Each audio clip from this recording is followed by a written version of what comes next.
beautiful. Slightly cold tea. So Right. do some break dancing now. Never have this much space in here, so you will see a big space. Because 202 is due to draw on Saturday. Yep. And we need to quickly paint it. Painted to bits. Gone off by the weekend. Ready to rock and roll. As long as the DVLA of... Is that a logbook? That's next door making farting noises, isn't it? Yeah.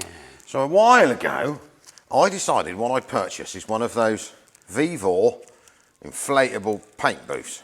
See if it was any good. So I decided to go really rather crazy, and I bought the biggest one they did. So I think it's 20 foot, Yep. 30 foot. Yep. It's either 16 or 18 foot. Oh shoot. Which sort of sounded not that big when you was looking on the little thingy on your phone. Uh-huh. So it should have really been given away by the fact there was a picture of an Arctic lorry parked in it. So, or a tractor unit in it. So anyways, because obviously we need to paint big, tall, high things. Yeah. So it turned up about a month and a half ago, didn't it? It did. And it's in that blue bag over there, and we've never attempted using it. So as it's not going to rain this week, apparently, according to the weather forecast, we've shifted a camper van and a riot van outside, had a bit of a sprucey round, moved the T1 that way, which we're going to do a Lanoguard video on. We've got that for Wednesday. You may see this Wednesday, Saturday, 3 weeks' time next Tuesday, you never know. Probably this week, it's going to be this week. So we might as well get me massive giant paint booth out. Blow her up. Blow her up. And then we're going to try and work out whether it stays up after you've blown it up. or whether it's got to be continuous. Yeah. I think, I mean, it's like a blow-up awning. You must be able to tie it off somehow. We shall see. I mean, there might be some instructions in Chinesium that we won't be able to understand. No. So if anyone speaks Chinese... Yes, yeah. Right, so what we're going to do now, time-lapse, that out, and then we'll come back for the grand blowing up ceremony. Yeah, so we'll set it up. Roll it out, and see then if it fits here. And then we'll switch the video. Then we're going to switch the big blowers on, because in theory we only need one blower to inflate it, the other blower does the internal ventilation when we're painting. Yeah, so circulation, isn't it? Yeah, right. Boy, this workshop's much bigger than you ever think for. It's 5 cars wide, isn't it? It is actually, yeah. Well, four cars and motorbikes and stands and some seats wide. Yeah. I mean, someone's left that 1980s disaster in the corner there. They never see the capuri. They never get around to touching anymore. I will. Oh, yeah. What did you say? When the evenings get lighter, I'll be on it.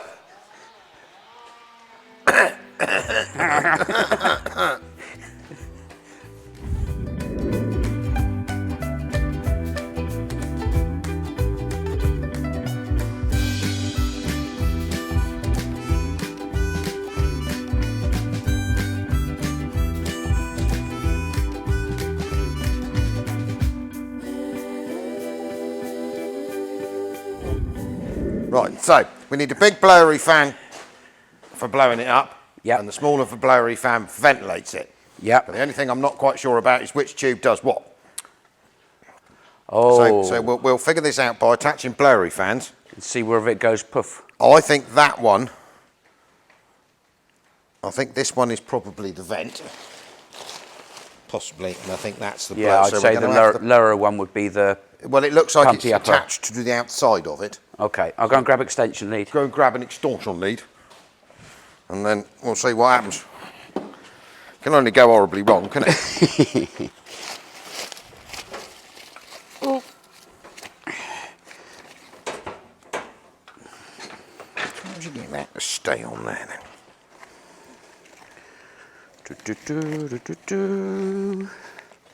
Well, the only way I can think you get it to stay on here is to tie it on. Ah. So.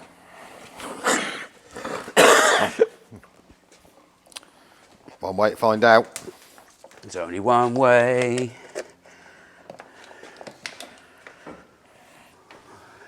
Right, are we going for this then? Okay. We'll plug her in. Power is on. Well, there's an on switch on this thing. Yeah, we're off.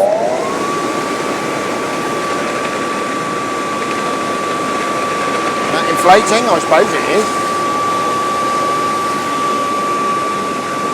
What do we reckon? Do we reckon that's inflating it or blowing air into it? It's going up in the middle.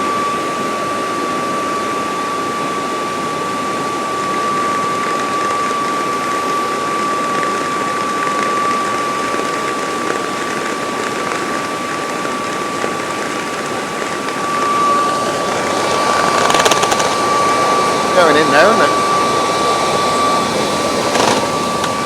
I think that's the vent one. Yeah, it is, isn't it? Right, wrong one. Okay. Let's try it on the other one. Luckily enough, I haven't tied a really poor knot on this, so I can't get it undone. So that's the, yeah, let's try plugging this one in. You plug that one into there. Okay. I'm going to plug this one into this one. So I reckon that that's the inflation tube.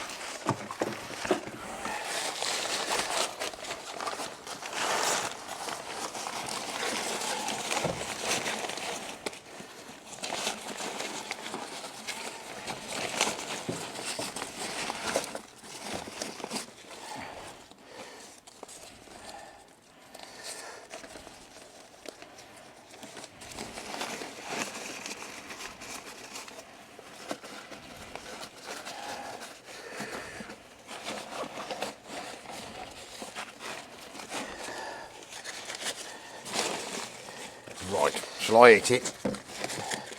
Oh, that's a bit more impressive, isn't it? That's more like it. Oh my lord. Right. Suppose we just stand here and see what happens, do we? Yeah. It's definitely inflating. Do you want this one on? Shouldn't need it, that's a vent one. Okay. So, in theory, this blows it up, that vents it.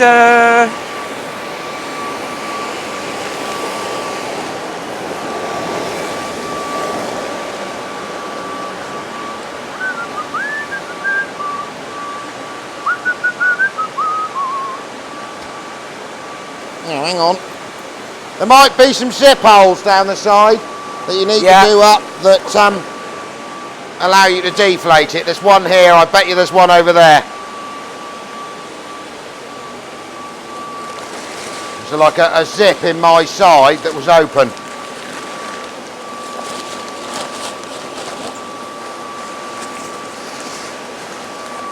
Pull it this way a bit, I think, as well.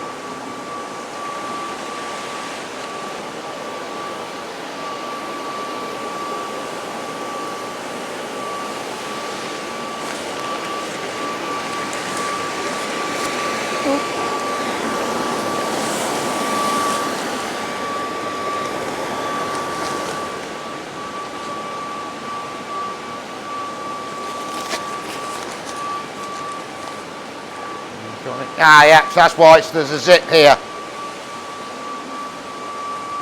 Deflation zip, look. There's the... Do that.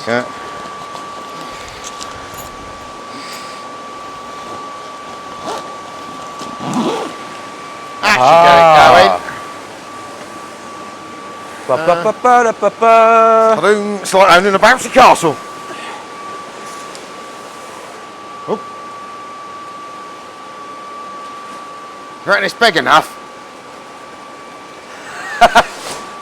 Right, I have a feeling it's about to go crashing straight into the lights over there, but we'll see in a minute. How does that work?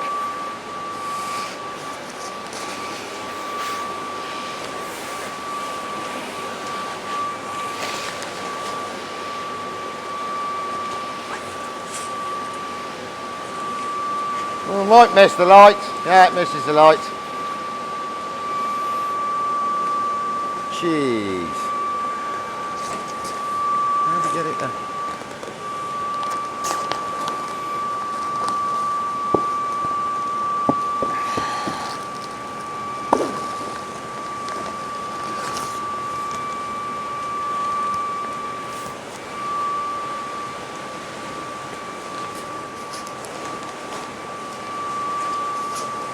No!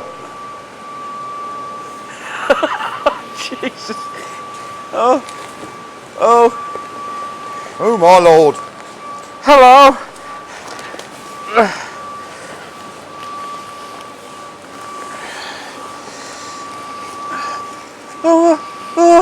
Oh, she's off. Right. Look at that. Look at that.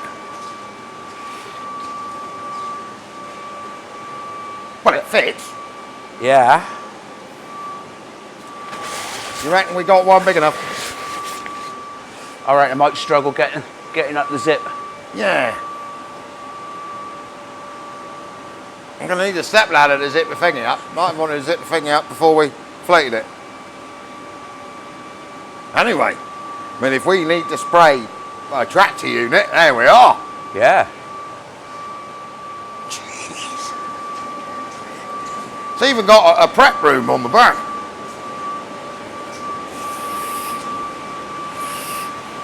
Oh yeah. Now, I don't know why you want a prep room, but that's what it's got. Suppose you can put a table in it. I'm assuming it's going to go down pretty quickly if you turn it off. Should we turn it off for a laugh and see what happens? Yeah, give it a go, see what happens.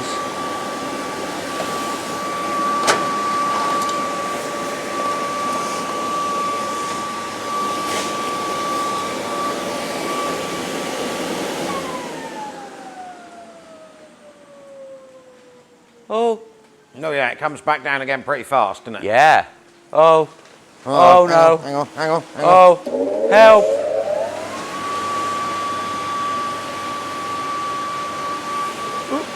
Ooh.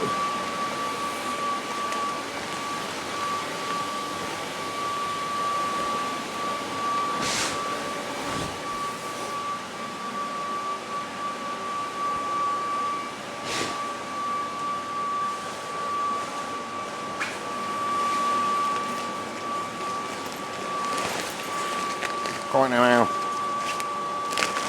all of this works, but it's like all a bit squidgy up, isn't it?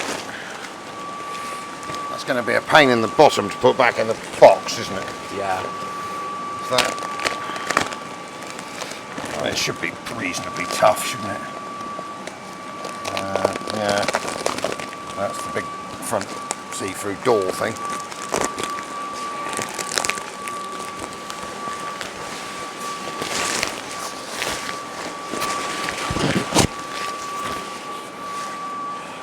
Aye, mate. That's big. That is big, isn't it? Yeah. But it's a nice space. So, yeah, oh yeah, totally. Be So handy if you can tie it off and turn the blowy motor off, wouldn't it? Yeah. They're filtered, Yeah. so I think they're washable. Yeah. Washable filters. That's tear-offable, so. My!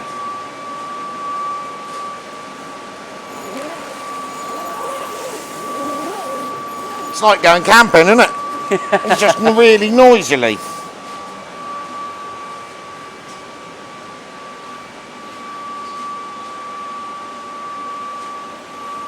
No one you could have bought one half the size. Yeah. No. Well, I'm glad it fits. Yes, I was a little bit concerned that it was going to be. I did do sort of some of that strange measuring stuff. Well, just to give you an idea of a bit further away of the size of this thing, I think you could definitely park that quite large camper van in there, couldn't you? You could. I mean, to be honest, if I want to start up my own church, we are there, apart from the noise. And if I go for religion, I mean, weddings, bar mitzvahs, I mean, we're on it. We are. It's a party booth. It's, yeah, I mean, you know what I'm like for just, yeah. I mean, that is the biggest one they did. That is a whopper, isn't it? It's really handy. Yes.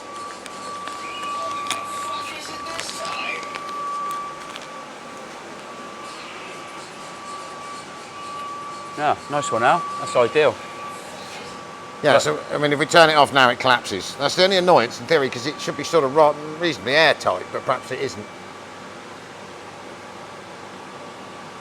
So, I suppose best bet, since we haven't actually got around to painting the car yet, Yeah. yes, we need to get that prepped off. Yep, Prep that up, and then we need to sort of let that down, slightly fold it up for a minute. And then... yeah, we could sort of fold her over, so then all we've got to do is fold well, her I think out. when you let it down, it goes flop into the middle. Yeah, Yeah, and then we just fold her over that way. We got a much bigger storage box for it, so we'll figure a way Yeah. of folding it. I think we just sort of section it into four, flatten it out.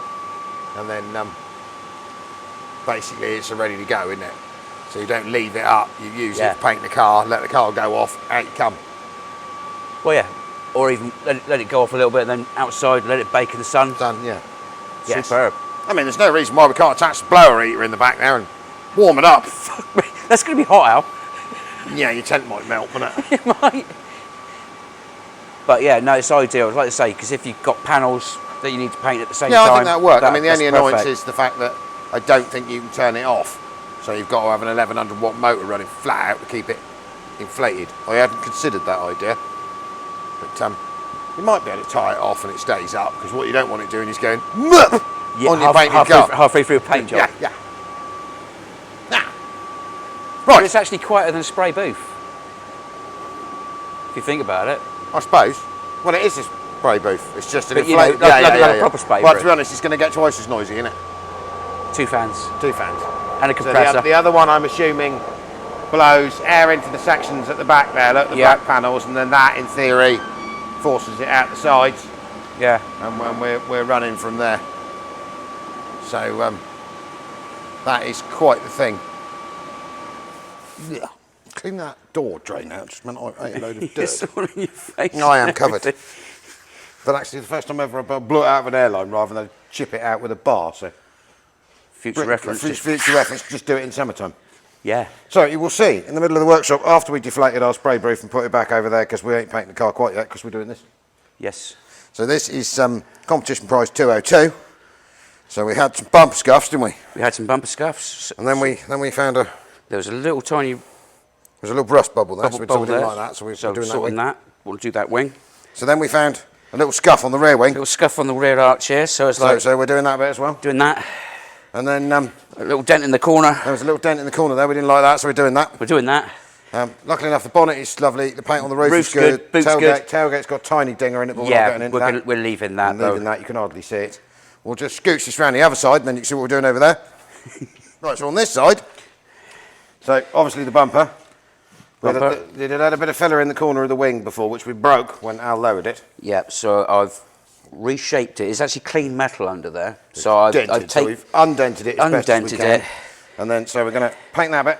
Yep. And then we're going below the doors, aren't we? Yep, below the doors. But all the we're way not through. below the doors, below the trim. So we're going to body colour the trims in. Yep. Because normally they're like a funny, offy, silvery colour. I don't know. So we're going to paint them all the same colour as the car. And 202s have a really good ability of going rusty across the bottom of the doors. Yeah. And on this little panel here, which this one hasn't done. It's minty.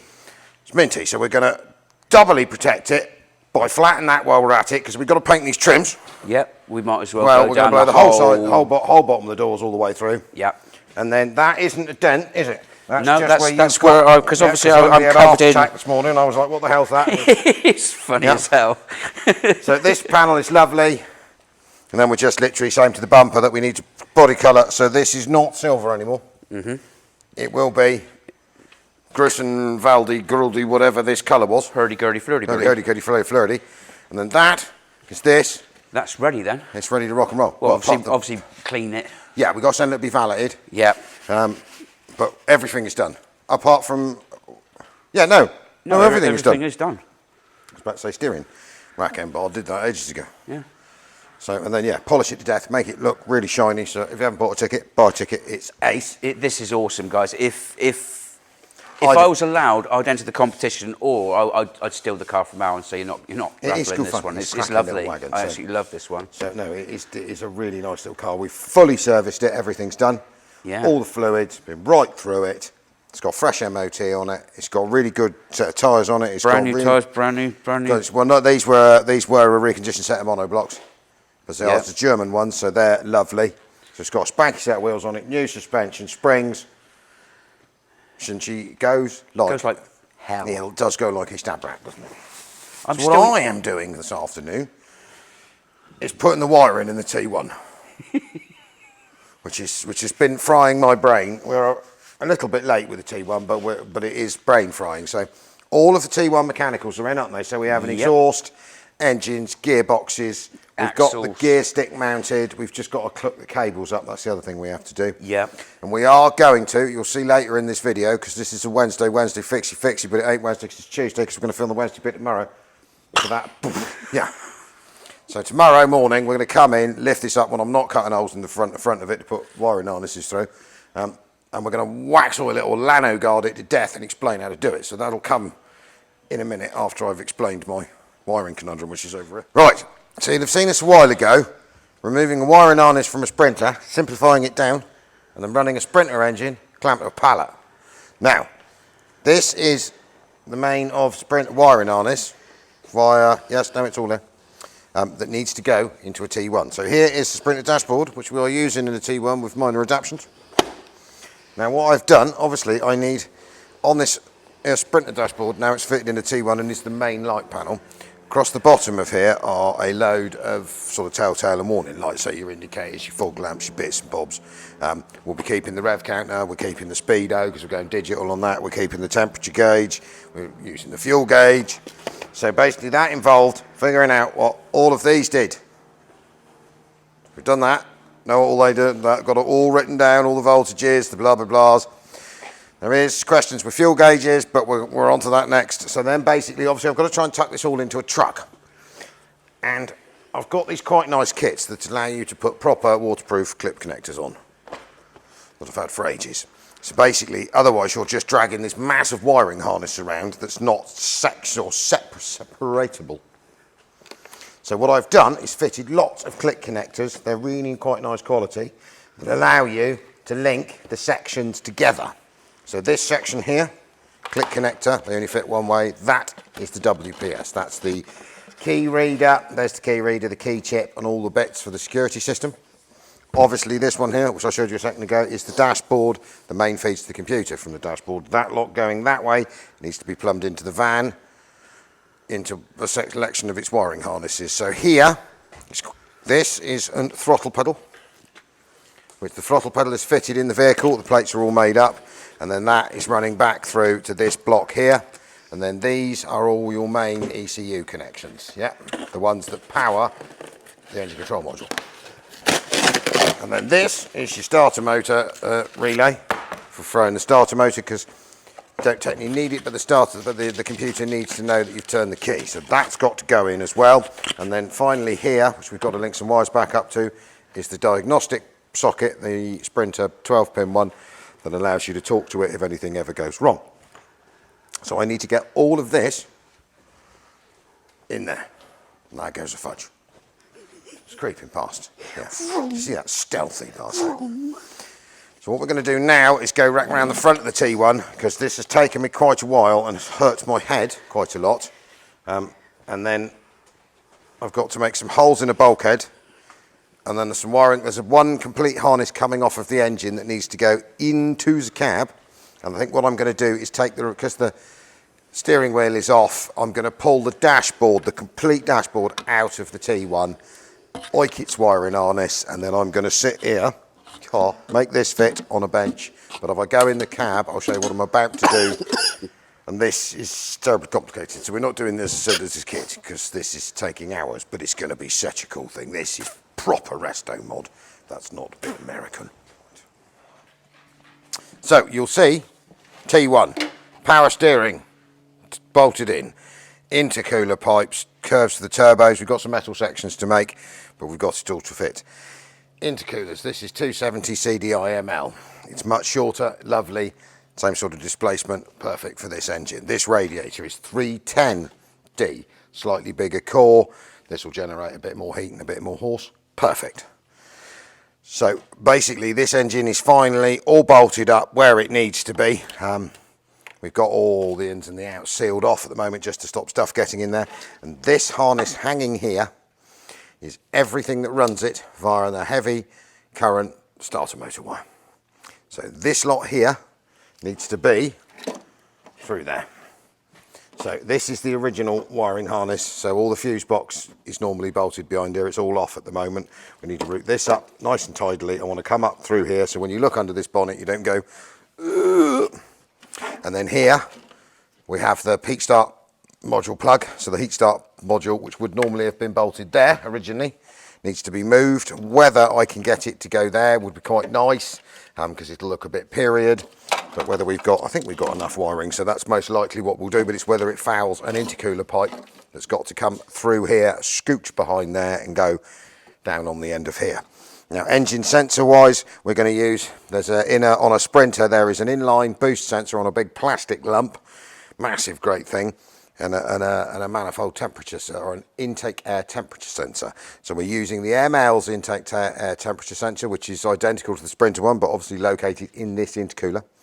And then we're going to use a Mercedes ML remote boost sensor. So when the piping is built to come through here, which we've got half done already, I'm going to have a little tiny lifted T off, like a popped on, and then we'll put the boost sensor here somewhere, because obviously it's getting quite tight. We're going to need to run, the air filter is the most difficult, because obviously originally it had a massive great air box sat here. I don't think that's possible. But we're still on that. So worst comes to worst, well, not worst comes to worst, we can either run a comb filter tucked in under there, or we have got selection, because we've got so many braking vehicles, we can fish through and try and find an air box that suits, because we've scooted this engine back 2.5 inches further than we were planning on putting it, which meant we've had to have a sump adjusted to allow it axle clearance, because obviously in a Sprinter, there is a bump in the sump, but at the engine, the rig on a Sprinter is a transverse leaf spring with two McPherson type struts, not McPherson struts, 2 shocks and 2 swinging arms on it. This vehicle has a travelling technical live axle. Well, travelling axle, it's not live because it's not driven. And where we could, if we bring the engine that much further forwards, that clears. But then if we bring the engine that much further forwards, we end up with massive trouble here. Because obviously we do not want this vehicle from the outside to look any different. So it was easier to move everything back 2 inches, have the sump remade. We've had to section it and weld some sections in. I've got to go and get that. I've had it done. And then down here, mounted out of sight that you will not be able to see, is a Mercedes ML remote power steering pump. Now the original Sprinter one would have been up in there, which is impossible because it fouls here and it has a tank on the top of it. The Mercedes ML one, we had to make a bracket to mount it on this Sprinter where your idler or your air conditioning pulley would have been. So the pulleys are the right size. We've got to take this back off and work belts out, but that's fine, that's easy. Obviously there's a vacuum supply here. This is the vacuum pump for the engine, and then we've just got to quickly sort the hose out that goes across here. We're not going to make any of that until we've got these intercooler hoses in. The water hoses are all plumbed in, bottom hoses on, so at the moment this would hold coolant if we needed it to. We have got a return pipe that normally is on a Sprinter that comes back to the top up here. I don't think we need that, so we've got to adjust some housings here at the moment. We've just got it blanked off. That was when we were running it on a pallet the other day. Blimey, that was quite a mouthful, wasn't it? So what I need to do now, I'm going to make a start, because I've got all these wiring harnesses made up. Now you'll see if you look up through this window here that the original T1 dash has a mechanical cable-driven speedometer. Now I would have kept the original dash, apart from this is the Achilles heel. Now yes, I could put a GPS one in, but I can't find one big enough, which means I'd have to make one. And to be honest, that's a bit hit, miss or maybe. So what I've decided to do is, because we are technically making a one-off, I am going to pull this. You can see the front of the dashboard is removed in here to allow us access to the wiring. I need to take this dashboard out. The most annoying bit normally is getting the steering wheel off. Well, the steering wheel is free, he's out, because we've got to just drop this box back off in a minute, because there's a big rubber gate that goes here. But it's this type of work means putting it on, trying it, taking it off, putting it on, trying it, taking it off. We've made probably 3 sets of engine mounts to get this where we want it to. We've had 4 redesigns on the gearbox mount. We've moved exhausts 3 times, we've changed axles, we've done much more than we ever thought we would, because this is much more complicated than I ever thought it was going to be. Like same again, I've got a power steering line main that goes from here, because there's the lower pickup there. That's the low pressure returns. We need to mount a tank that comes from here, rounds the front and goes in here. Because you didn't think about that, because you can't use anything factory, it don't work. So I need to get in here and take this dashboard out, because I need to remove every single one of those gauges, lights, bits and bobs. There's nothing now. There are no feeds to them. So There's the indicator from the van, that's gone because it's running through a Mercedes dashboard. There is water temperature, blah, blah, blah, blah, blah. There's a clock. There's all sorts in there that has to go because I've got to try and put, if I can find it, it's just here. Did I move it? I moved it, fudge. I'll grab the back of it. So basically this is the rear of these Mercedes Sprinter dashboards are dismantleable. So we need to make it flat and we need to make a new panel. So basically I've got to sync, this is the print, one of these Mercedes Sprinter dashboards with the front adjusted into this T1 dash and make it look like it should be there. It's fine, we're getting there, I think I've got it all dialed in my brain.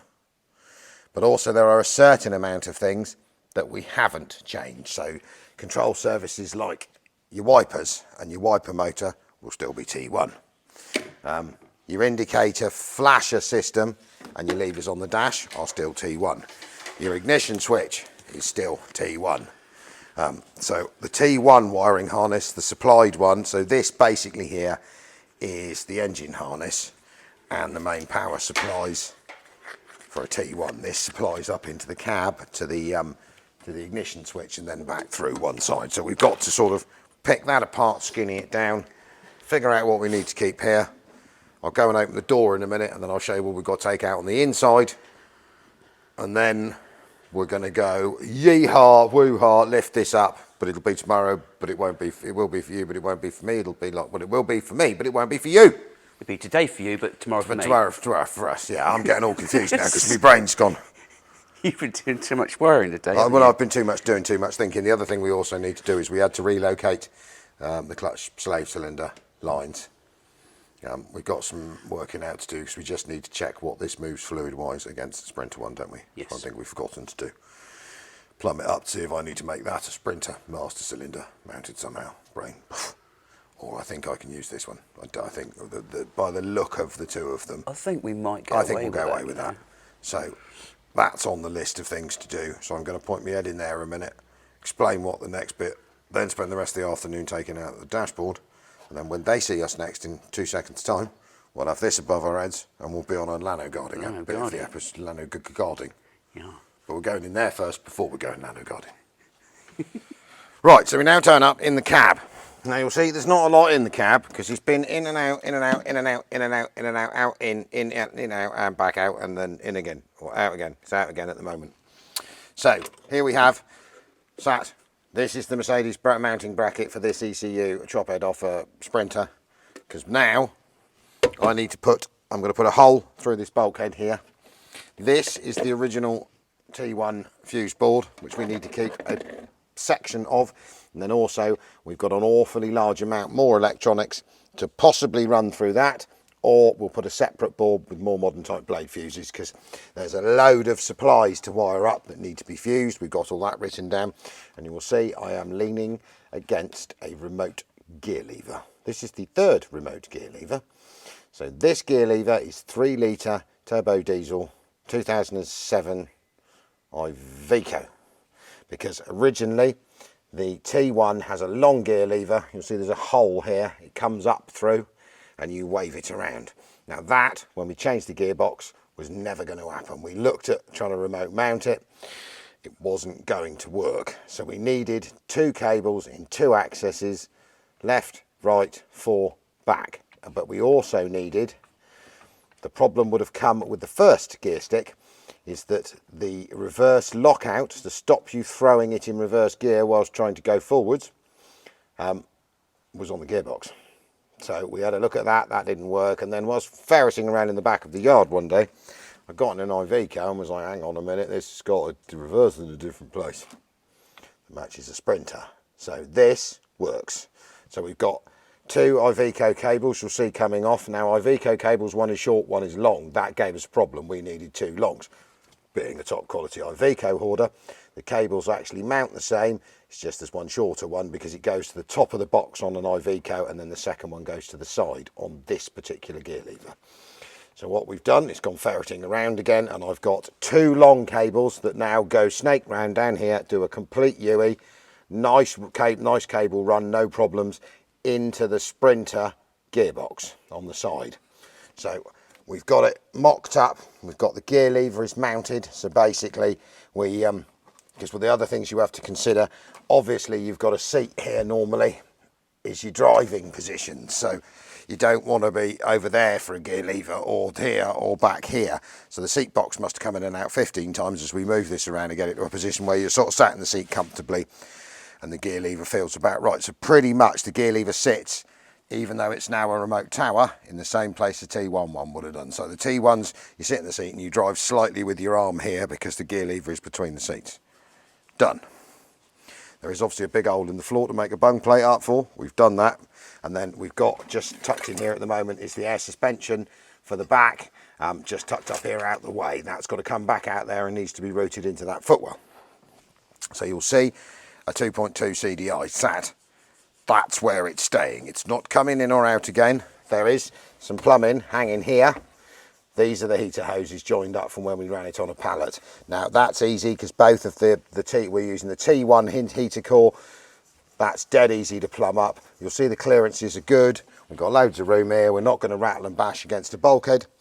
You can access the fuel filter to change it easily enough, and you can get to everything you need to. You can get this manifold off. There's enough once the doghouse is off. And also we had to check that the doghouse, because the T1 has this big doghouse, fitted. That works, that's perfect. Now if you, I may need to spin the camera around, but you might be able to see it. Now obviously a T1 has a mechanical throttle pedal. Now it had a throttle pedal with a cable that came down and pulled on a pump that was bolted there. It don't have that anymore because that doesn't work. Now we had considered originally trying to remote mount a slightly earlier Sprinter throttle potentiometer, and then we actually looked at it, thought about it, tried it. It wasn't quite what you wanted. And then we looked at the electronic throttle pedal. So you will see the pedals poking out over there. So you've got your original clutch and brake, and then on the end there's a third one poking out. Now that is a Mercedes Sprinter 905 electronic throttle pedal. So you've seen the wiring harness earlier. That's going to run from here up over behind this dash, pick up on that pedal. That pedal fits perfectly. We've moved it 5 times to get it right, redesigned the bracket 3, and it's fitted and it's where I want it to be. So when you sit in the seat, same again, the seat went in and out, in and out, in and out. It's comfortable to rest your foot on. You can get a full rev range on it, and it's not going to be a painful drive. It is where it should be. So there is my dashboard. Oh, I'll put it somewhere. So you can strip a Sprinter dashboard down to this panel, because obviously the original Sprinter dash has a lean out on the front of it. Can you see? Because it lists out towards you, or leans out towards you. I need this flat. So this is the section. This is my testy one. I'm going to keep and put in this vehicle. You'll see the panel up there. I've got to put this in, put a surround around it, make a screen so it looks like it should be there. I've got all the bits assembled, but what I think I've decided, well, what I have decided I need to do is I want to take this out. Because to be honest, working in here for the 20 minutes or half an hour it's going to take me, because this dash isn't very well bolted on in the first place. The previous people took it out, painted it, and then didn't put any of the screws back in. Not us. And then with the dash out the way, I know where the dash comes to. I can mount this really nicely without any worries of setting fire to anything.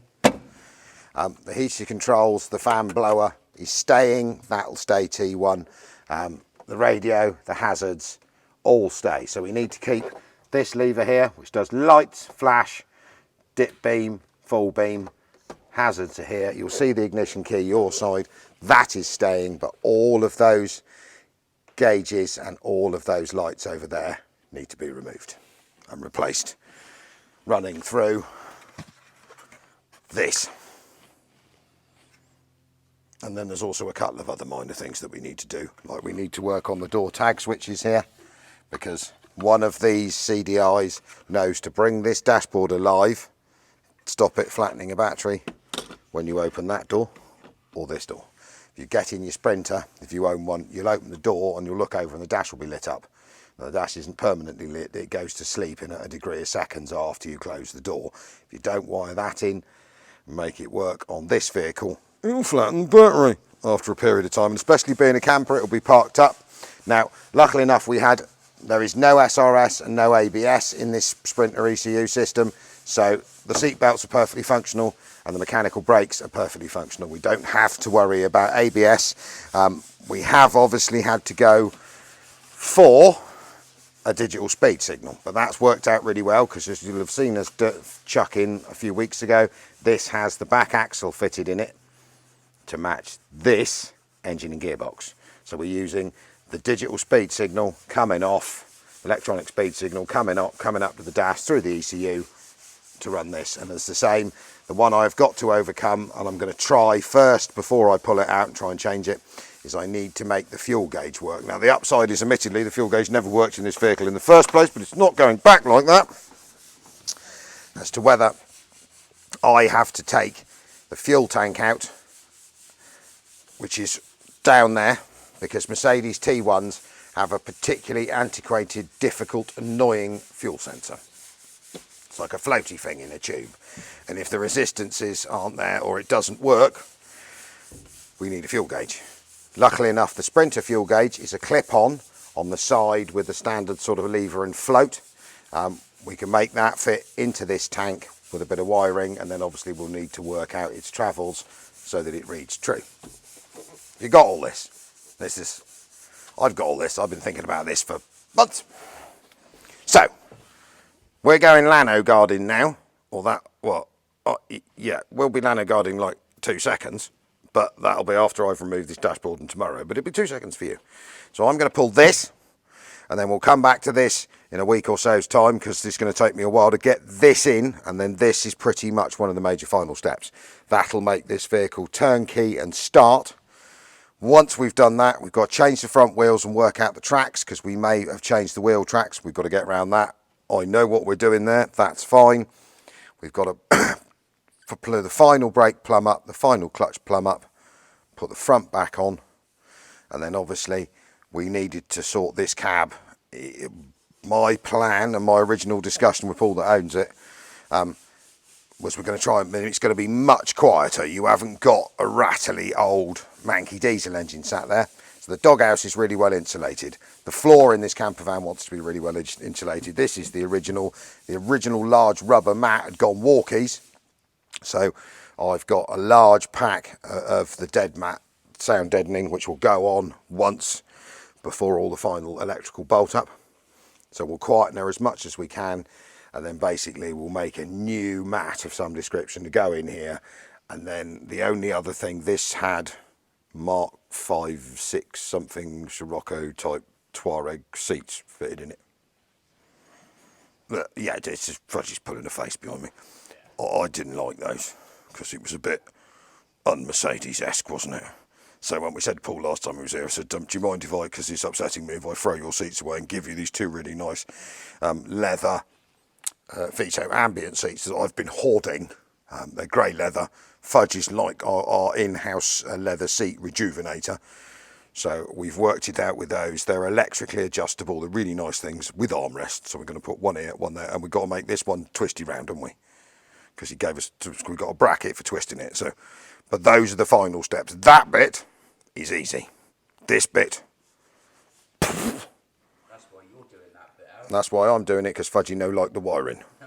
But I've got it all in my head. And it's amazing how much time all this takes. So I'm going to go and cut holes and drill and swear and bash and thing, and then we are Lanoguarding now. Right, video cameraing. So, as promised,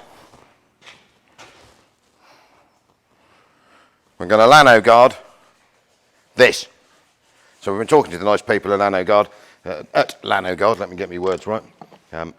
So they're, this is basically a lanolin base, a lanolin sheep. We lovingly know it as sweaty sheep because it does smell like a Suffolk Rams knackers on a hot day. Don't ask me how I know that, but I did used to be agricultural. Not that we used to go sniffing Rams knackers.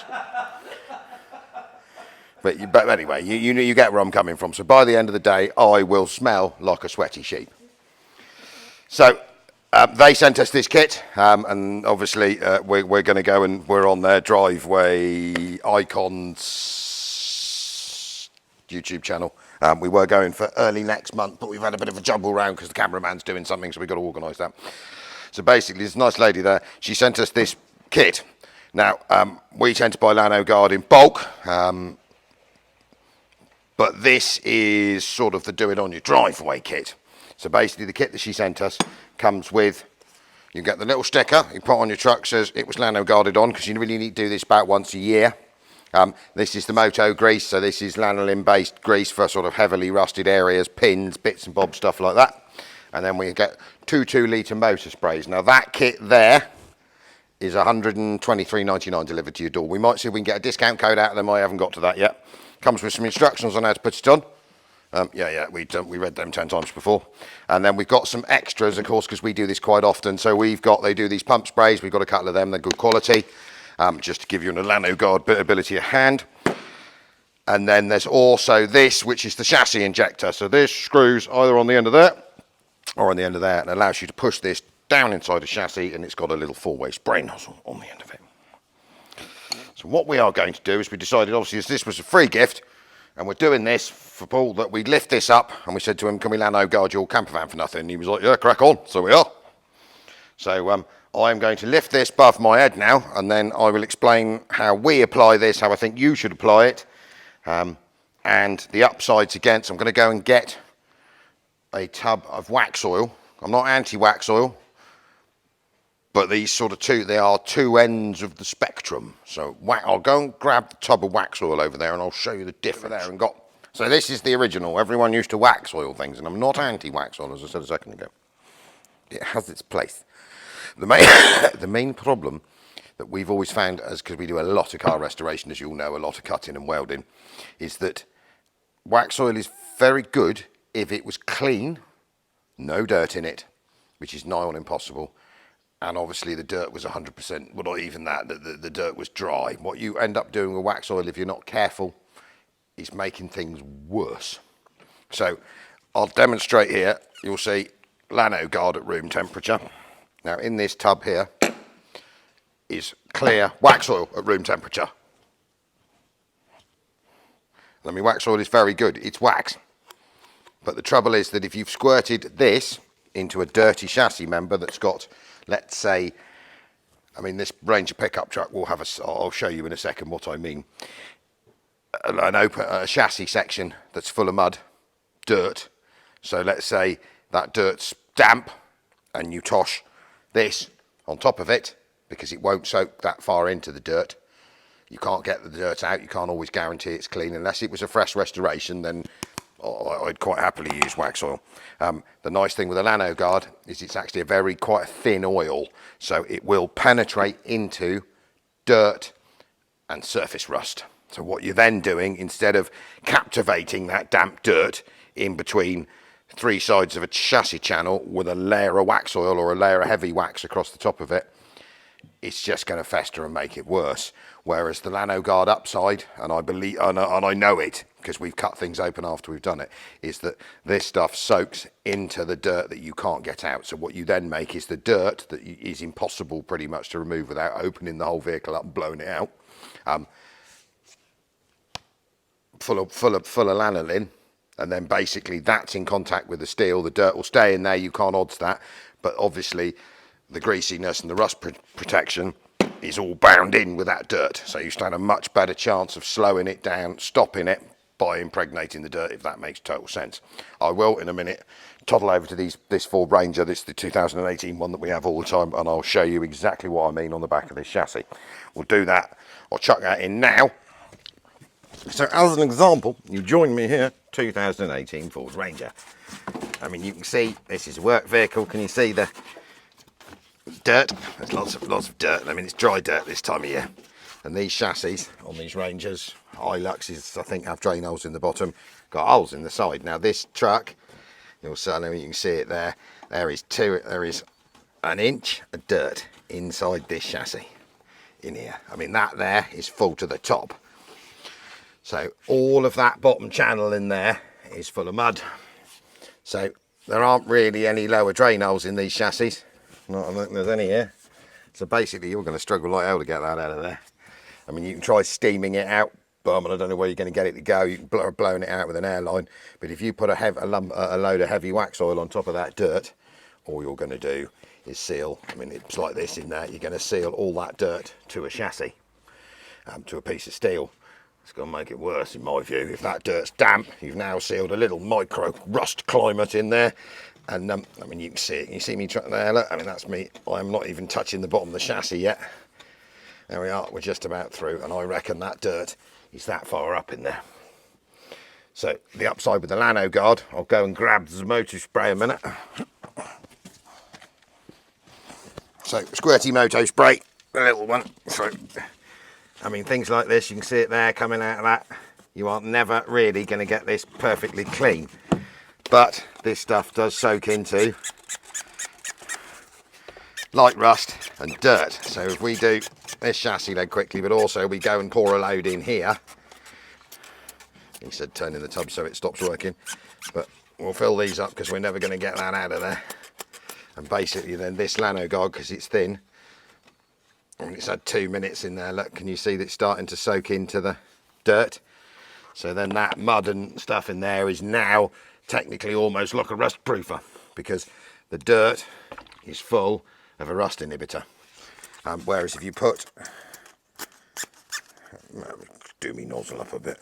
So, but whereas if you just purely put wax oil in there, you're never going to get the wax oil. I mean, you can heat it up to a degree. You have to heat it up to use it, but you're never going to get the heavier wax to soak completely into that mud. You'll just seal the two between. So if you're on a fresh restoration, wax oil it. If it's an everyday vehicle that you use, Lanoguard it. Because to be honest, it'll soak in. You do it once a year, it'll slow it down, it'll pretty much stop it.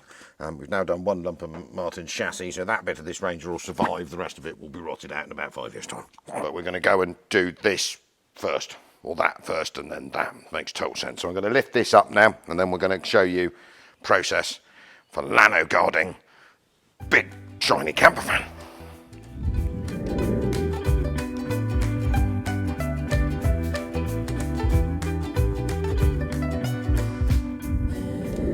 Right, we are on it. So you join me under a T1 campervan. So this particular camper van is built on a chassis cab. It's not a cut down van. Some of them were where they chop the floor off and drop a body on. This is chassis cab, so complete chassis section. Now the upside with this vehicle, and will make it quicker for us, is that this vehicle, one, is clean, and two, has been in here in the dry since October last year as we did all this work. So it's a prime and perfect time to get this full up, because anything that is, there is bound to be a degree of dirt. I mean, the Mercedes does have drain holes on the bottom. You'll see them, the one there, there's a couple up there, there's one here, so that most of the stuff can come back out again.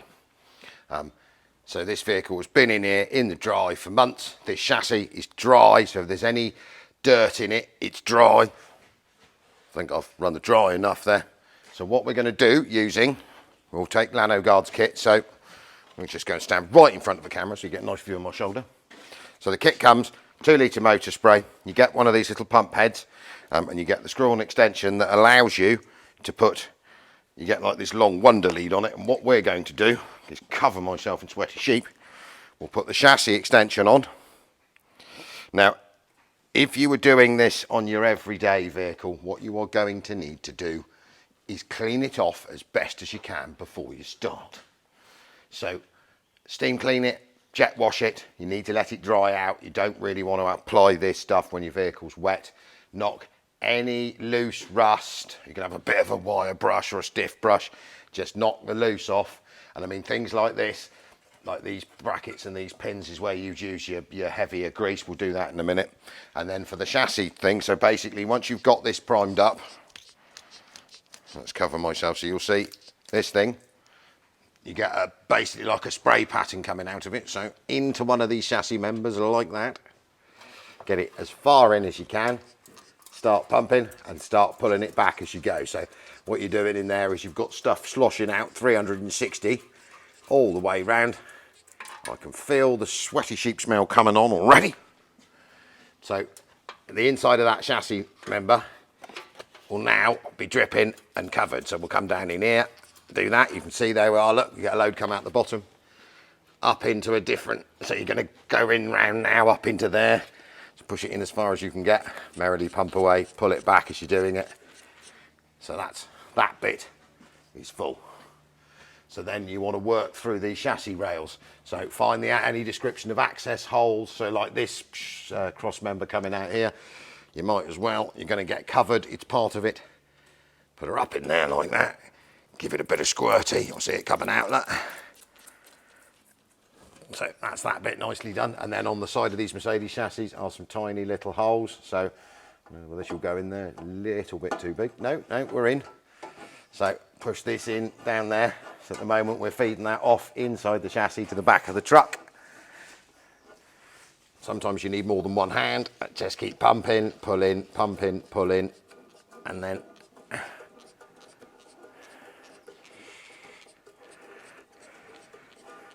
and that will have absolutely covered the inside of that chassis. Remember, give me my nozzle back.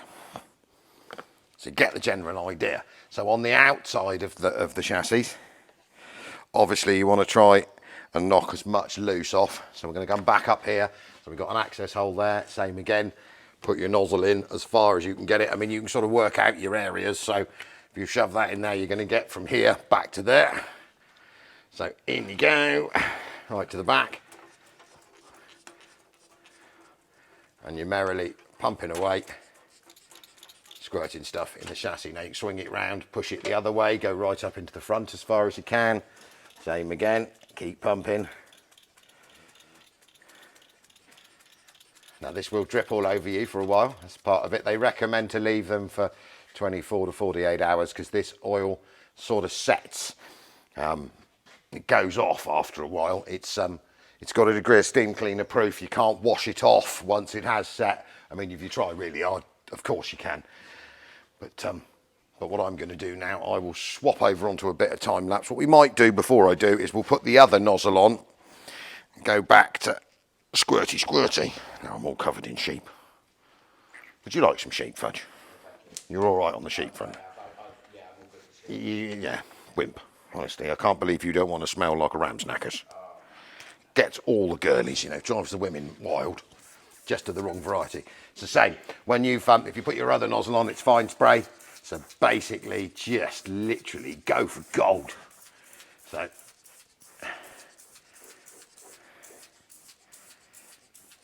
cover all the outside your chassis members. I mean, around your electrics. It's the same here. Look, we've done the inside of that one now. Might as well do me handbrake quadrant while I'm at it. And then just keep merrily. Now, obviously, the more time you spend, the better job you get. So the cleaner it is. But on the other side, if you can't get the dirt out of your chassis, this will soak into it because it's a nice light oil. So get a good application across your chassis leg. You can get on these camper vans, you can get up between the floor. So up here, you've got like a Garuda board floor for the floor of the camper. You can see it going over the top of it there. And same with like the chassis seams. If your chassis seam's a bit pickly, we'll do that in a minute. You get your moto grease. You will need to warm your moto grease. I find sitting it in a tub of boiling hot water makes it much more usable because otherwise it's a bit stiff. But I mean, you can do everything. You might as well. We'll have a go at this prop shaft, save that going rusty. But you can see it going on there. That will set. And the entire idea being obviously, so if you refresh this every 12 months, just keep topping it up. So you can buy, once you've bought the kit, so you've got this, one thing you do need to remember to do, it's a piece of advice, if you leave these things for 6-8 months full of Lanoguard, it will set in here. So once you finish using this pump spray, clean it out, run it some hot water through it. Brake cleaner works really well for cleaning it out of the head. Hang that up, and then once you've got this, you don't need to buy it every time. You can buy the refill. These are about £50 for the refill bottle, just for one of these. Right, I'm going to get all set up, and then we'll go and do the rest of it, but we might do a bit of time lapse for that.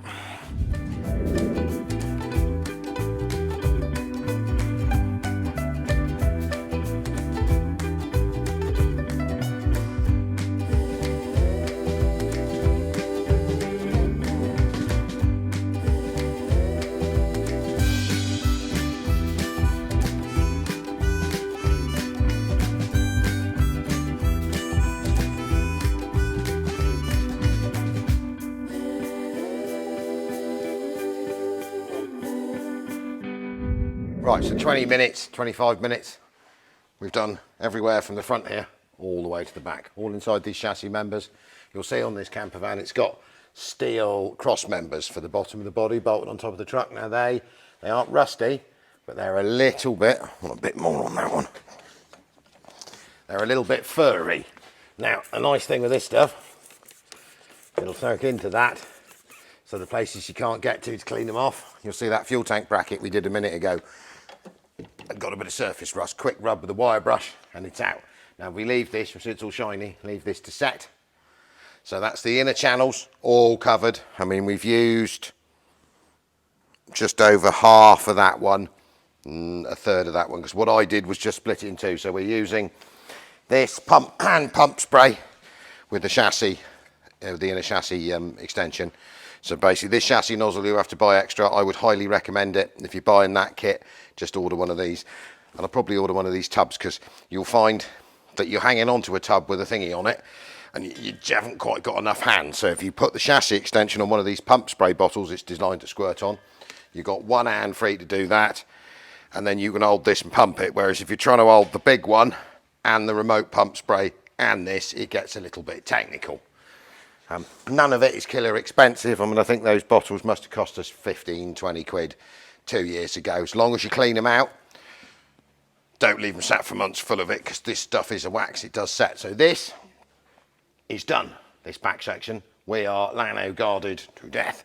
So what we're going to quickly do now is just creep forwards and we'll show you the same procedure because like T1s, if you happen to own one, this piece here on the bottom of the step, it's got some drain holes in it. That is famous for rotting off. Both sides is the box section. And then you've got some sweeps up into the front and obviously you've got some channels across the front on a T1 which love to rot off. So we're going to whop into these a minute, do both footwells, inner and outer, and we'll probably do that just standard video, and then we're going to drop this back down again and we'll show you filling up the front. But if you own a camper van, so camper van motorhome that you use summertime, leave sat around in storage, parked up for the winter, this is a really good idea because the trouble with camper vans is they're always rusty.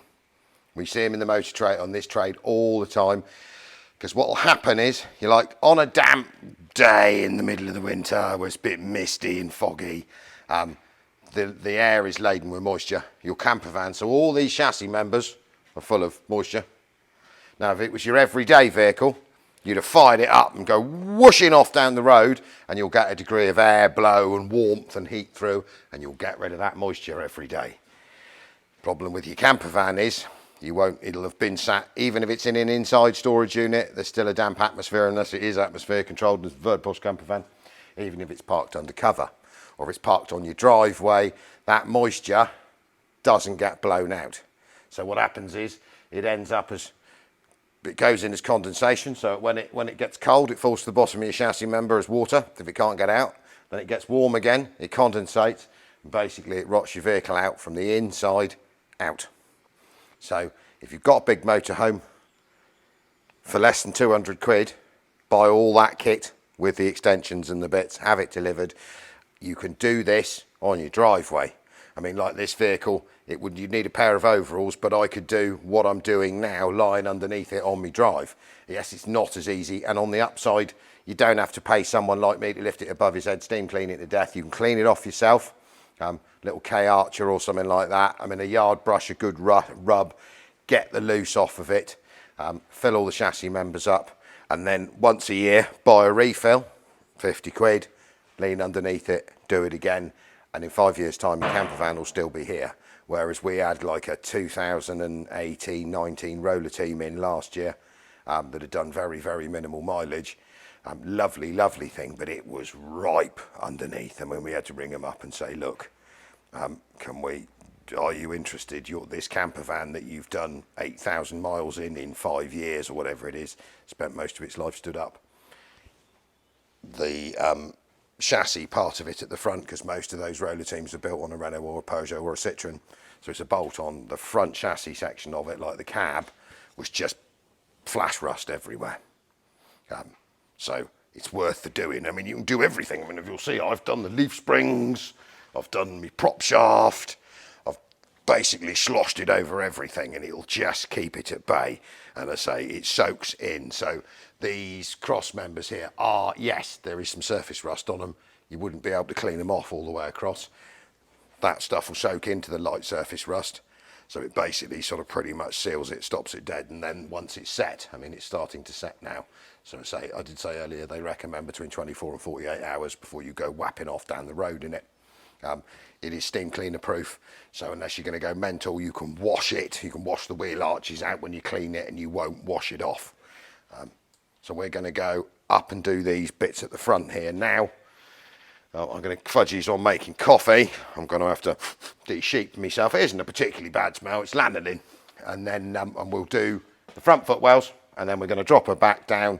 We'll do the front inner flitches. It's all the same idea. Basically, you need to use the chassis extension to get it into places that you wouldn't normally, you won't be able to see. I mean, you're running blind. You won't be able to see what's in there, but basically, if there's any rust, mud, dirt in there, you're going to have turned it into a big pile of rust-proofing goo. Arse is covered in Lanoguard as well. So, prime rust spot on a T1, any chassis section. So this is the bottom footwell section. They always end up full of mud and rust. This one has had some, lots of them are open. This one has had some little plastic caps popped in it. So you'll see I've popped one of the caps out there, look. This one is solid. Take your chassis waxing thingy, poke it up in here, poke it in as far as you can. Go for glory. Get as much in there as you can, let it soak in. Now, you're not going to know what's in here, how much rust is in there, but I mean, basically, you'll see that's now gone in there, right up here, and is up. It'll be up here somewhere in the top of this chassis section. So it's got a 4-way spray nozzle on it, pump for death. Fill it up, let it soak in.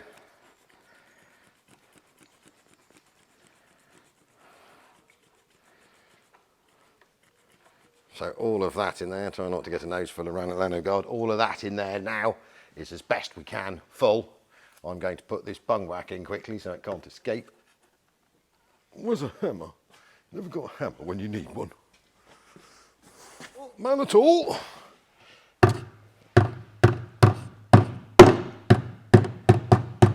So bung back in. Basically, she's full. Now you'll see up in here, same again, we've got little bits of light surface here. Nothing bad. A bit of lifty under seal. Just make sure it's clean, and then we go and get the atmosphere sort of motor thing, and just literally. So this vehicle is nice and clean. So any light dirt you can't get out, it'll soak into it. So there we go. So up in the inner footwells, face full again, inner flitches, and there's a bar going across there that's famous for rusting off. Do the bottom of the floor that's under sealed, and get it all merrily dripping all over. You can do inside the camper in there, across the top of your fuel tank brackets. Probably just got a load of that on my camera lens. Bonza. So I'm going to go and do the other side quickly off camera. And these inner chassis legs, and then we'll drop this vehicle down and we'll do exactly the same treatment inside the front flitches, which are the worst bit for rotting off your T1.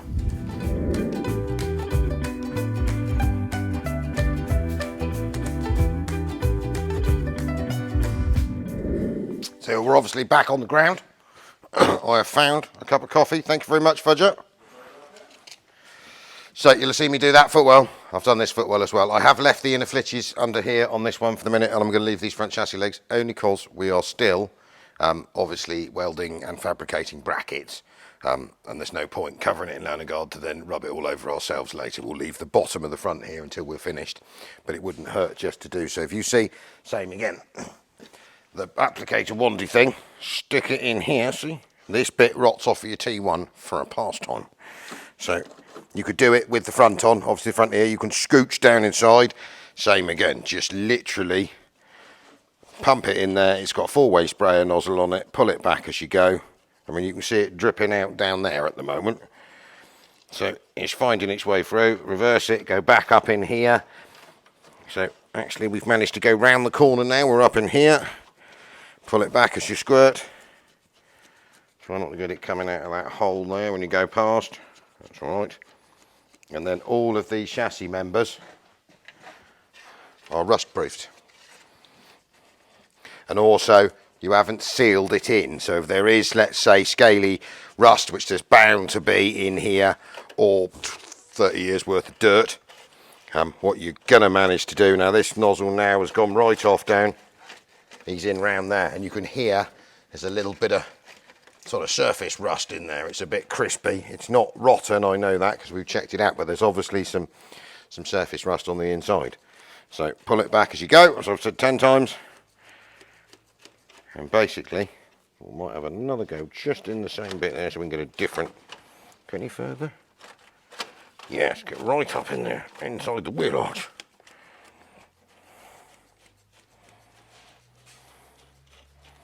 That will calm that down. Give it the best hope it can give it. And you can see it dripping out here now. That'll set. So that, remember now, rather than just being full of damp and mankiness, has now got a rust protective inside. I could not recommend Lanoguard more. You can get in under here. Same again, T1s, the heat channels rot. There's no reason why we use spray nozzle. If you had a cloth afterwards, you can't fill these in here, these vents up on the inside.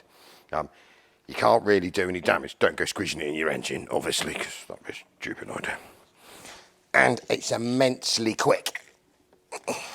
You really can whap through it. You don't need much more training than watching this video or watching all the Lanoguard's videos. They explain it much better than I do, and the science behind it, but it works really, really well. All my recovery trucks are full of it. We've been using it, I think, since, God, must be 2016, I think I first heard about this stuff, 16, 17, and we buy quite a lot of it. Now, the one thing we will just do a minute, we're going to go and warm up on the tub of, I'll put these aside, because what I am going to do is I've got a bit left over.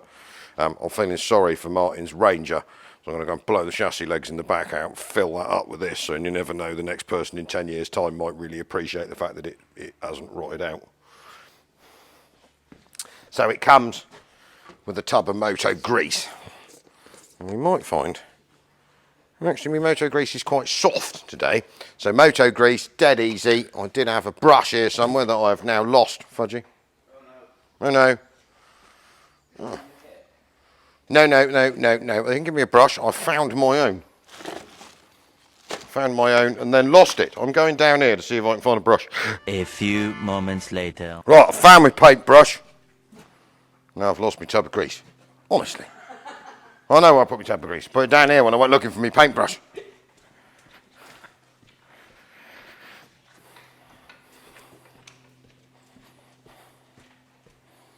Right, tub of grease found. So this is for the heavier, say rusty, the more likely to sort of get a heavier. So pins, bushes, like mounts. Here we're going to use this bit down here. Now what I normally do, depending on the weather, it is like 21 degrees here today. So this tub of stuff is quite malleable. But if it, I shall see, if it's a bit colder and it's thick, best bet, boil some water, bowl, sit this in for 10 minutes. Lovely. So this stuff, if you've got some heavily sort of goo, heavily rusted areas, or areas that get some sort of heavy, like salt, so the front of this vehicle across here, I'm not going to go crazy because obviously we are still working on this. But obviously the front of this truck is going to be the bit taking all the weather brunt as you're driving along. So same again, you can really heavily dose the grease on, like places here. Now these T1s, you get a degree of brake fluid spill. You can see it taking off there. Same again, if you really want to stop it, rub this stuff right in. I'm not going to go crazy because I will chisel all this paint off, but you get the idea. It's really good stuff. I mean, we don't use the grease as much, I must admit.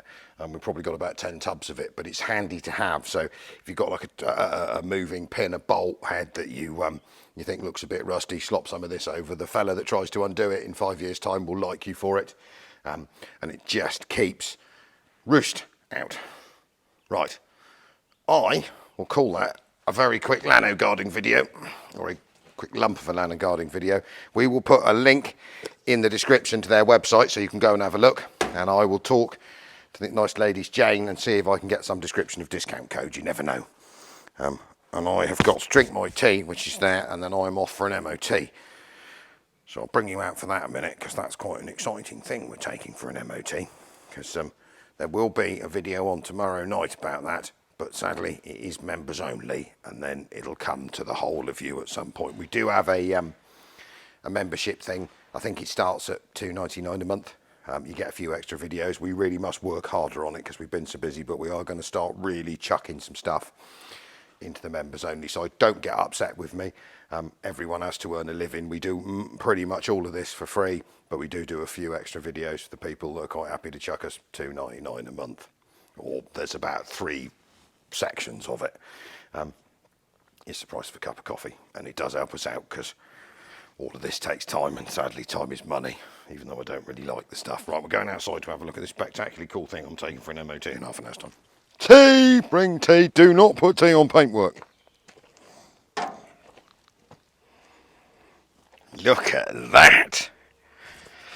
So if you've watched this channel for a while, you will remember we helped a lovely local man, Lindsay, friend, mate, long time ago, build a Sprinter Mercedes Dodge D1. We supplied him with some bits and some ideas. He put it all together himself. He's a very capable man. There is a video on the Dodge D1. Go and fish back through. You'll see me driving it and faffing around with it on a Saturday.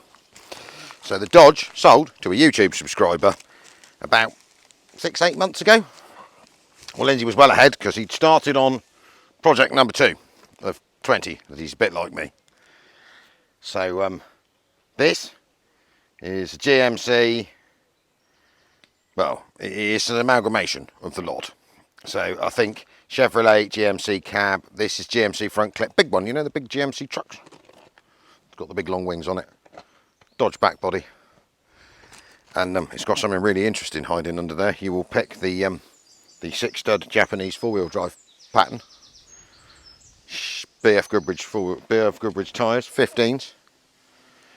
If I just toddle round the other side a minute with the key that I've left over there, we'll start it, and then I've got to take this for an MOT, which will be the end of this video. So what we are doing, not that I'm pushing anyone, so don't get upset with me, there will be a video tomorrow night on the members only on this, which is us going for an MOT in a minute. So basically it's the first drive out. Yes, it doesn't need MOTing, it's MOT and tax exempt, but Lindsay said, can we take it for a test and see if there's anything they don't like, and then just to make sure it's perfect. So I'm just going to fire it up a minute and let it tick over and warm up a minute before I go.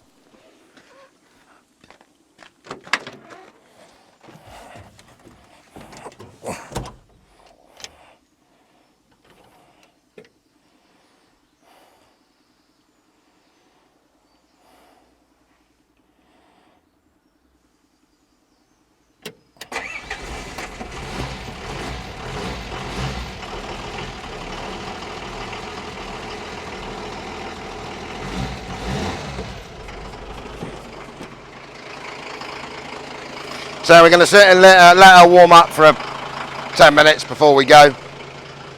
You can guess what this is. That sounds lovely. It's diesel. It's 4-wheel drive. It's manual. And all of you that are on our sign up, our subscription thingy, come join us tomorrow night, and you'll know exactly what this is. Right. That'll do me for a Wednesday fixie video. Thank you very much. Al, Fudgy's in there sanding on a W202 Mercedes. If you haven't bought a ticket, she draws Saturday. That car is ace fun. And I don't think we've got anything else. Tony, we've